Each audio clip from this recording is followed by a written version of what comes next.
வணக்கம். பரபரப்பு மீடியா செய்திகளுக்காக நான் நிரோஷன். இன்று அதிகாலை தெற்கு லெபனானில் நடத்தப்பட்ட இஸ்ரேலிய விமான தாக்குதலில் மற்றொரு ஹெஸ்போல்லா தளபதி கொல்லப்பட்டதாக இஸ்ரேலிய பாதுகாப்பு படை IDF தெரிவித்துள்ளது. தெற்கு லெபனானில் மக்ரூனா நகரில் நடந்த தாக்குதலில் ஹெஸ்போல்லாவின் உயரடுக்கு ரத்வான் படைப்பிரிவு பட்டாலியனின் உளவுத்துறை தளபதி அபாஸ் அல் ஹசன் வக்பி கொல்லப்பட்டதாக IDF தெரிவித்துள்ளது. ஹெஸ்போல்லாவின் உயரடுக்கு ரத்வான் படைப்பிரிவுதான் இஸ்ரேலுக்குள் ஊடுருவி தாக்குதல் நடத்துவதற்கென்றே பிரத்யேகமாக உருவாக்கப்பட்டு பயிற்சி கொடுக்கப்பட்ட படைப்பிரிவு.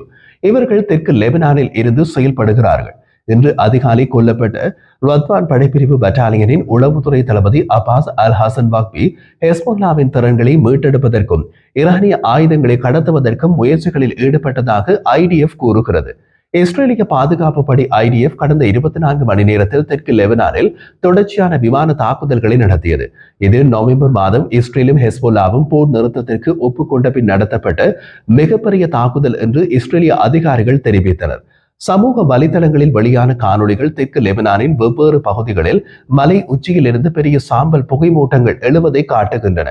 மேலும் இஸ்ரேலிய விமான தாக்குதல் தெற்கு லெபனான் நகரம் நபாதியில் ஒரு குடியிருப்பு கட்டடத்தை தாக்கியதாக லெபனானின் தேசிய செய்தி நிறுவனம் தெரிவித்தது. நபாதியில் உள்ள குடியிருப்பு கட்டடத்தை யார் அல்லது என்ன தாக்கியது என்பதை லெபனான் அதிகாரப்பூர்வமாக அறிவிக்கவில்லை. தாக்குதல்களின் போது ஒருவர் கொல்லப்பட்டதாகவும் 21 பேர் காயமடைந்துள்ளதாகவும் லெபனான் சுகாதார அமைச்சு தெரிவித்துள்ளது. 15 நிமிடங்களுக்குள் 20க்கும் மேற்பட்ட தாக்குதல்கள் நடந்ததாக தேசிய செய்தி நிறுவனம் லெபனானின் தெரிவித்துள்ளது. இஸ்ரேலிய பாதுகாப்பு படை IDF வெளியிட்ட தகவலில் தெற்கு லெபனானில் உள்ள பியூஃபோர்ட் ரிச் நகரில் ஹெஸ்போல்லா பயன்படுத்தி ஒரு குறிப்பிடத்தக்க நிலத்தடி சுரங்கத்தை இஸ்ரேலிய விமானப்படை போர் விமானங்கள் குறிவைத்ததாக தெரிவிக்கப்பட்டுள்ளது. தாக்குதல்களை தொடர்ந்து அந்த நிலத்தடி சுரங்கம் முற்றிலுமாக அழிக்கப்பட்டதாக IDF தெரிவித்துள்ளது. ஹெஸ்போல்லாவின் உளவுத்துறை தளபதி அபாஸ் அல் ஹசன் வாக்பி அந்த சுரங்கத்தில் இருந்த போதே கொல்லப்பட்டார் என்றும் அறிவிக்கப்பட்டுள்ளது. தெற்கு லெபனான் நகரம் நபாதியில் ஒரு குடியிருப்பு கட்டடத்தை தாக்கியதாக லெபனானின் வெளியான தகவலை IDF உறுதிப்படுத்தவில்லை. இஸ்ரேலிய விமானங்கள் தாக்கியதாக IDF-ஆல் அறிவிக்கப்பட்ட பியூஃபோர்ட் ரிச் நகரம் நபாதியில் இருந்தே சுமார் 5 மைல் தொலைவில் உள்ளது. IDF-இன் செய்தி தொடர்பாளர் அபிச்சாய் அட்ரை வெளியிட்ட ஒரு தனி அரபு மொழி அறிக்கையில் இஸ்ரேலிய விமானங்கள் லெபனானில் எந்த ஒரு சிவிலியன் கட்டடத்தையும் குறிவைக்கவில்லை என்று கூறினார். அதற்கு பதிலாக இஸ்ரேலின் தாக்குதல்களின் விளைவாக கட்டடத்திற்குள் ஹெஸ்போல்லாவில் சேமித்து வைக்கப்பட்டிருந்த ஒரு ராக்கெட் வெடித்து சிவிலியன் கட்டடத்தை சேதப்படுத்தியது என்று அவர் கூறினார்.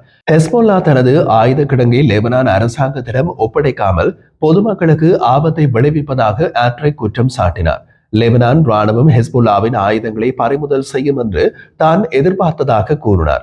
இஸ்ரேல் ஹெஸ்போல்லா போர் நிறுத்தத்தை செயல்படுத்துவதாக உறுதியளித்த லெபனான் அரசாங்கம் நேற்றிரவு தெற்கு லெபனானில் நடந்த தாக்குதல்களை கண்டித்தது. லெபனான் பிரதமர் நவாப் சலாம் கூறிய போது நேற்றிரவு தெற்கு லெபனானில் நடந்த தாக்குதல்கள் லெபனானின் தேசிய இறையாண்மையை அப்பட்டமாக மீறுவதாகவும் நாம் பாதுகாக்க விரும்பும் நிலைத்தன்மைக்கு அச்சுறுத்தலாக இருப்பதாகவும் கூறினார். லெபனான் ஜனாதிபதி ஜோசப் அவுன் இஸ்ரேல் தொடர்ந்து பிராந்திய மற்றும் சர்வதேச தீர்மானங்களை மீறுவதாகவும் சர்வதேச சமூகம் தலையிடுமாறு அழைப்பு விடுத்ததாகவும் கூறினார். இஸ்ரேலுக்கும் ஈரானுக்கும் இடையிலான போர் நிறுத்தம் லெபனான் மற்றும் காசா உட்பட இஸ்ரேலின் பிற முனைகளில் அமைதியை பாதுகாக்க உதவும் என்று கூறும் ட்ரம்ப் நிர்வாகம் இஸ்ரேலின் சில அரபு அண்டை நாடுகளுடன் இயல்பாக்க ஒப்பந்தங்களுக்கு வழிவகுக்கும் என்றும் வாதிடுகின்றது. ஆனால் தெற்கு லெபனானில் 7 மாதங்களுக்கு முன்பு இரு தரப்பினரும் போர் நிறுத்தத்திற்கு ஒப்புக்கொண்டதிலிருந்து கூட இஸ்ரேலிய தாக்குதல்கள் கிட்டத்தட்ட தினசரி நிகழ்வாகவே இருந்து வருகின்றன என்று லெபனானிய அதிகாரிகள் கூறுகின்றனர். அவை பெரும்பாலும் சிறு சிறு இலக்கு தாக்குதல்கள் தான். அவற்றிலிருந்து மாறுபட்டு நேற்று ஞாயிற்றுக்கிழமை நடந்ததுதான் பெரிய அளவிலான விமான தாக்குதல். ஹெஸ்போல்லா தமது அமைப்பு தெற்கு லெபனானில் மறுவாழ்வு முயற்சிகளை மேற்கொண்டு வருவதாக கூறுகிறது. அதை ஒப்புக்கொள்ளாத இஸ்ரேலிய அதிகாரிகள் நவம்பர் போர் நிறுத்த ஒப்பந்தத்தின்படி தெற்கு லெபனானில் உள்ள அனைத்து ஹெஸ்போல்லா உள்கட்டமைப்புகளும் அப்பகுதியில் இருந்து அகற்றப்படுவதை லெபனான் படைகள் உறுதி செய்ய வேண்டும் என்று கூறுகிறார்கள். நவம்பர் 27 முதல் ஒப்பந்தம் அறிவிக்கப்பட்ட மறுநாள் ஜூன் 29 வரை இஸ்ரேலிய தாக்குதல்களின் விளைவாக 172 லெபனான் இறப்புகள் மற்றும் 409 பேர் காயமடைந்துள்ளதாக பெய்ரூட்டை தளமாக கொண்டு உளவுத்துறை செய்தியாளர் ஹுசைன் சாபேன் கூறினார். லெபனானில் இறப்பு எண்ணிக்கையில் பொதுமக்களுக்கும் ஆயுதம் ஏந்தி இயக்கங்களுக்கும் இடையில் வேறுபாட்டை காட்டுவதில்லை. ஒப்பந்தத்தில் இஸ்ரேலிய படைகளை லெபனானில் இருந்து திரும்ப பெற பிப்ரவரி நடுப்பகுதி வரைதான் காலக்கெடு விதிக்கப்பட்டிருந்தது. இருந்த போதிலும் தெற்கு லெபனான் எல்லைக்கு அருகில் 5 ராணுவ நிலைகளில் இஸ்ரேலிய ராணுவம் உள்ளது. அத்துடன் தெற்கு லெபனானில் உள்ள முழு பகுதிகளும் இஸ்ரேலிய ராணுவத்தின் அதிகாரப்பூர்வமற்ற இடையக மண்டலங்களாக மாறியுள்ளன. அங்கு பயணிக்க துணிந்த லெபனான் பிரஜைகள் இஸ்ரேலிய ராணுவ துப்பாக்கி சூடு மற்றும் ஆளற்ற விமான தாக்குதல்களை எதிர்கொள்கின்றனர் என்று சாபேன் கூறினார். அவர் மேலும் கூறிய போது தெற்கு லெபனானில் நேற்று நடந்த தாக்குதல்கள் குறிப்பிடத்தக்கவை. அவை தெற்கு லெபனானில் உள்ள குடியிருப்பாளர்கள் மத்தியில் அச்சத்தை ஏற்படுத்தின, ஏனெனில் வெடிப்புகளின் அளவு மிக அதிகமாக இருந்தன. போர் நிறுத்தம் மீறப்படுவதை விட இது மிக அதிகமாக ஒரு சிறிய போர் நடப்பது போல இருந்தது என்று சாபின் கூறினார். இது தெற்கு லெபனானில் புதிய மாற்றம். தெற்கு லெபனான் இப்போது ஒரு நடைமுறை போர் பகுதியாக மாறியுள்ளது என்கிறார் அவர். ஐடிஎஃப் வெளியிட்ட அறிக்கையில் இஸ்ரேல் மற்றும் லெபனான் இடையேயான புரிதல்களின்படி இஸ்ரேல் அதன் பொதுமக்களின் பாதுகாப்பை உறுதி செய்வதற்காக லெபனானில் செயல்படுவதாக தெரிவித்துள்ளது. லெபனானில் உள்ள நபிபெரி அரசு மருத்துவமனையின் இயக்குநர் ஹசன் வாஸ்னி, தாக்குதல்கள் மிகவும் வலுவாக இருந்ததால் அவை கடந்த ஆண்டு கடுமையான தாக்குதல்களின் காலத்தை நினைவூட்டுவதாக கூறினார். சர்வதேச நெருக்கடி குழுவின் லெபனான் ஆய்வாளரான டேவிட் வுட் கூறிய போது, லெபனானில் பிற பகுதிகளில் உள்ள சிலர் போர் முடிந்துவிட்டதாக உணர்ந்தாலும் தெற்கு லெபனானில் அது ஒருபோதும் நடந்ததில்லை என்று கூறினார். அவர் கூறிய போது, தெற்கு லெபனான் குடியிருப்பாளர்களின் மனநிலையில் போர் நிறுத்தம் அவர்களை பாதுகாக்கவில்லை, இஸ்ரேலிய ராணுவ ரீதியாக விரும்பியதை செய்கின்றது. மேலும் கண்காணிப்பு குழுவின் தலைவராக இருக்கும் அமெரிக்கா இஸ்ரேலிய ராணுவம் அவ்வாறு செய்ய அனுமதிக்கிறது என்ற உணர்வு தெற்கு லெபனானின் மக்கள் மத்தியில் ஆழமாக உள்ளது என்று அவர் கூறினார். இஸ்ரேல் ஹெஸ்போல்லா போர் நிறுத்த மீறல்களை கண்காணிக்கும் பொறுப்பில் உள்ள லெபனான் அரசு இஸ்ரேல், பிரான்ஸ், அமெரிக்கா மற்றும் ஐக்கிய நாடுகள் சபையின் பிரதிநிதிகள் அடங்கிய குழுவை அவர் கண்காணிப்பு குழு என்று குறிப்பிட்டார். அவர் மேலும் கூறிய போது, தெற்கு லெபனானில் தாக்குதல்கள் நீண்ட காலம் நீடிக்கும் என்பது நன்றாகவே தெரிகிறது. பொதுமக்கள் கொல்லப்படுவதால் தெற்கு லெபனானில் மேலும் விரக்தி அதிகரிக்கும். லெபனானின் புதிய அரசாங்கம் அதன் குடியிருப்பாளர்களை பாதுகாக்க தவறியதாக மக்கள் விரக்தி அடைவார்கள் என்று மேலும் கூறினார். நிலைமை இப்படியே நீடித்தால் தெற்கு லெபனானில் மக்கள் ஹெஸ்போல்லா மற்றும் அது போன்ற ஆயுதமேந்திய குழுக்களிடம் திரும்புவதற்கான வாய்ப்புகள் அதிகம். அரசு மக்களை பாதுகாக்க முடியாது என்றால் மக்களுக்கு வேறு தேர்வு இருக்காது என்று அவர் எச்சரித்தார். மறுபக்கத்தில் ஈரானிய ஆதரவு இயக்கம் ஹெஸ்போல்லா ஒரு குறுக்கு வழியை முயற்சிக்கின்றது. அதாவது தம்மை மக்களின் பாதுகாவலர்களாக காட்டுவதன் மூலம் லெபனானில் மக்களின் ஆதரவை மீண்டும் பெற முயற்சிக்கிறது.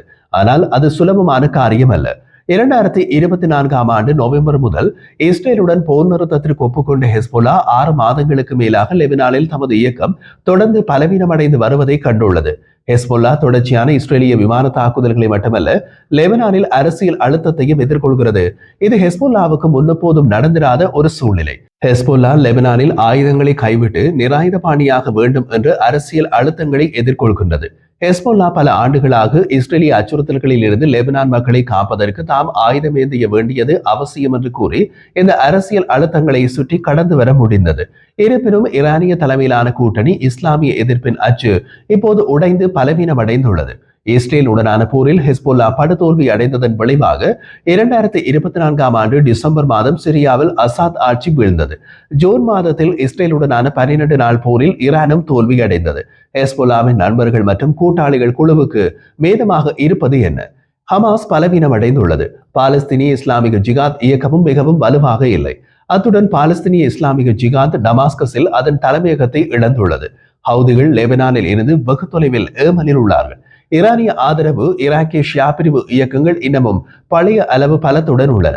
ஆனால் ஈராக்கிய ஷியா பிரிவு இயக்கங்களின் பழைய அளவு பலம் அப்படியொன்றும் பெரியதாக இருக்கவில்லை. ஹெஸ்போல்லா கடந்த காலத்தில் பல்வேறு அமைதி ஒப்பந்தங்கள் மற்றும் போர் நிறுத்தங்களை செய்த போதிலும் தனது ஆயுதங்களை தக்க வைத்துக் கொள்ள முடிந்தது. உதாரணமாக 1989 ஆண்டு சவுதி அரேபிய நகரம் தைஃபில் நடந்த போர் நிறுத்த பேச்சுவார்த்தைகளில் லெபனானின் உள்நாட்டு போரை முடிவுக்கு கொண்டு வர சவுதி அரேபியா ஹெஸ்போல்லாவுக்கு ஆயுத உதவி செய்தது.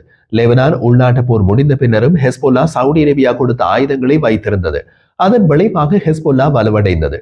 லெபனான் உள்நாட்டு போரில் ஈடுபட்ட கிறிஸ்தவ இயக்கங்கள் போன்ற பிற பிரிவுகள் தங்கள் ஆயுதங்களை கீழே போட்டன. ஹெஸ்போல்லா ஆயுதங்களை கீழே போடவில்லை. 2000 ஆண்டில் இஸ்ரேல் லெபனானை விட்டு வெளியேறிய பின்னர் ஹெஸ்போல்லா மேலும் ஆயுத பலத்துடன் வளர்ந்தது. அடுத்த கட்டம் 2006 ஆண்டு ஹெஸ்போல்லா இஸ்ரேலை தாக்கியது. மேலும் தெற்கு லெபனானில் இருந்து ஹெஸ்போல்லா வெளியேற வேண்டும் என்று ஐநா தீர்மானம் 1701 இருந்த போதிலும் அதற்கு பதிலாக ஹெஸ்போல்லாவின் 2007 ஆண்டு முதல் 2023 ஆண்டு வரை அதிவேகமாக வலுவடைந்தது. உதாரணமாக 2008 ஆண்டு லெபனான் தலைநகர் பெய்ரூட்டில் தமது எதிரிகளான சன்னி மதப்பிரிவு இயக்கங்களை தாக்கியது. 2008 லெபனான் மோதல் அல்லது மே 7 மோதல் என்பது லெபனானில் ஹெஸ்போல்லாவிற்கும் அரசாங்க சார்பு சன்னி மதப்பிரிவு இயக்கங்களுக்கும் இடையே நடந்த ஒரு சுருக்கமான உள்நாட்டு ராணுவ மோதல். அதில் மேற்கு பெய்ரூட்டில் பெரும்பான்மையான சன்னி மதப்பிரிவு சுற்றுப்புறங்களின் கட்டுப்பாட்டை ஹெஸ்போல்லா கைப்பற்றியது. இறுதியில் தோஹா ஒப்பந்தம் ஏற்றுக்கொள்ளப்பட்டதன் மூலம் மோதல் முடிவுக்கு வந்தது. பின்னர் ஹெஸ்போல்லா ஒரு புதிய லெபனான் ஜனாதிபதியை தேர்ந்தெடுப்பதை தடுத்தது. ஹெஸ்போல்லா லெபனானின் ராணுவ கொள்கை மற்றும் வெளியுறவு கொள்கை மற்றும் அதன் அரசியலையும் கட்டுப்படுத்தியது. 2012ஆம் ஆண்டு ஹெஸ்போல்லா சிரியாவின் உள்நாட்டு போரில் தலையிட்டது. அவையெல்லாம் பழைய கதை. இப்போது ஹெஸ்போல்லா பலவீனமாக உள்ளது. ஹெஸ்போல்லாவின் பொதுச் செயலாளர் ஷேக் நைம் ஹாசிம் நேற்று ஞாயிற்றுக்கிழமை தமது தொலைக்காட்சி நேர்காணலில் லெபனானுக்கு எதிரான இஸ்ரேலிய ஆக்கிரமிப்பை லெபனான் மக்கள் ஏற்றுக்கொள்ள மாட்டார்கள் என்று தெரிவித்தார். லெபனானில் உள்ள ஹெஸ்போல்லா சார்பு அல் அக்பர் ஊடகம் வெளியிட்ட அந்த நேர்காணலின்படி ஹெஸ்போல்லா தனது எதிரிகளை மீண்டும் எதிர்கொள்ள தயாராக உள்ளது என்று கூறினார். இஸ்ரேலுடன் செய்து கொண்ட ஒப்பந்தங்களை செயல்படுத்த தவறி அதன் தாக்குதல்களை தொடரும் போது நாமும் எமது சொந்த பலத்தை அதிகரிக்க வேண்டாமா என்று அவர் கேட்கிறார். லெபனான் இஸ்ரேலிடமிருந்து ஹெஸ்போல்லாவை பாதுகாக்கவில்லை என்று ஹெஸ்போல்லாவின் பொதுச் செயலாளர் ஷேக் நைம் ஹாசிம் இப்போது புகார் கூறுகிறார். அவர் மேலும் பேசிய போது, நாங்கள் என்றென்றும் அமைதியாக இருப்போம் என்று நீங்கள் நினைக்கிறீர்களா? அது உண்மையல்ல. நீங்கள் எங்களை சோதித்து விட்டீர்கள். எங்களுக்கு ஒரு தேர்வு கொடுக்கப்படும் போது எங்களுக்கு ஒரே ஒரு வழி மட்டுமே உள்ளது. அது ராணுவ பலம்தான் என்று ஹெஸ்போல்லாவின் தலைவர் கூறுகிறார். ஹெஸ்போல்லா ஒரு துணிச்சலான முகத்தை காட்டிக்கொள்ள முயல்கிறது. அது நீடிக்கும் என்றும் மத்திய கிழக்கில் அமெரிக்க மேலாதிக்கத்தின் சகாப்தம் முடிந்து போகும் என்றும் கூறுகிறது. ஹெஸ்போல்லா தனது இக்கட்டான நிலைக்கு அமெரிக்கா மற்றும் இஸ்ரேலை தெளிவாக குற்றம் சாட்டுகிறது. ஹெஸ்போல்லா இப்போது லெபனானில் உள்ள பிற கட்சிகளின் அழுத்தத்திலும் உள்ளது. சக்தி வாய்ந்த ட்ரூஸ் தலைவர் மாலிக் ஜம்லாட் தமது இயக்கம் வைத்திருக்கும் ஆயுதங்களை அரசிடம் ஒப்படைக்கும் என்று கூறியுள்ளார். ஹெஸ்போல்லாவும் தனது ஆயுதங்களை அரசிடம் ஒப்படைக்க வேண்டும் என்பதே அதன் மூலம் மாலிக் ஜம்லாட் கூறும் செய்தி. கடந்த காலத்தில் ஹெஸ்போல்லா அவ்வாறு செய்ய மறுத்துவிட்டது. இப்போது ஹெஸ்போல்லாவுக்கு ஈரானும் ஆயுதம் கொடுக்க முடியாத சூழ்நிலையில் லெபனானில் ஒரு திருப்பு முனை வரக்கூடும்.